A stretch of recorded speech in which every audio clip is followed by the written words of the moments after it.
The top 1% of earners at 35 make $291,000.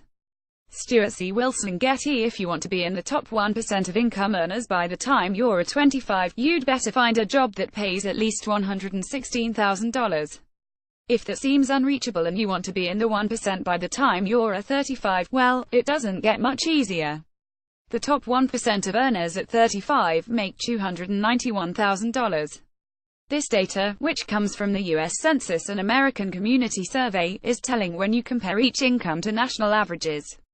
For 25-year-olds, the median income is $31,000.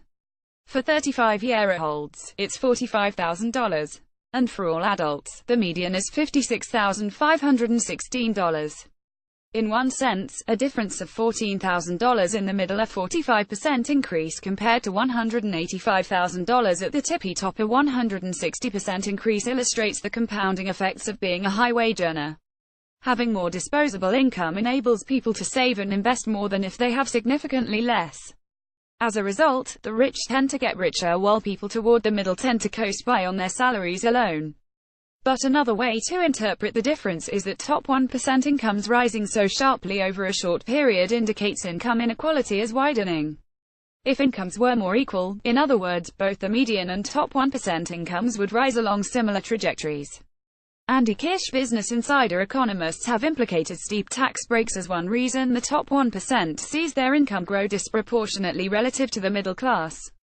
The close relationships between business executives and board members are another, as Business Insider's Pedro da Costa has noted, since these close ties enable executives to earn big salaries outside what market forces would dictate. The difference between 25-year-olds and 35-year-olds is only part of the story of income inequality, because there's also a startling gap between the rich and the super-rich. Income gains have disproportionately gone to those in the top 0.01% and 0.001% compared to the top 20%, economists have noted. Over time, this has led to staggering wealth inequality. Consider that the world's 8 richest people have as much wealth as half of the world's population.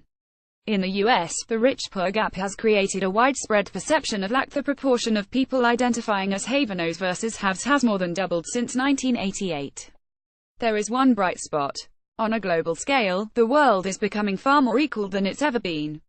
Projections for 2035 predict income inequality will continue to fall, with a distribution hardly resembling its former self.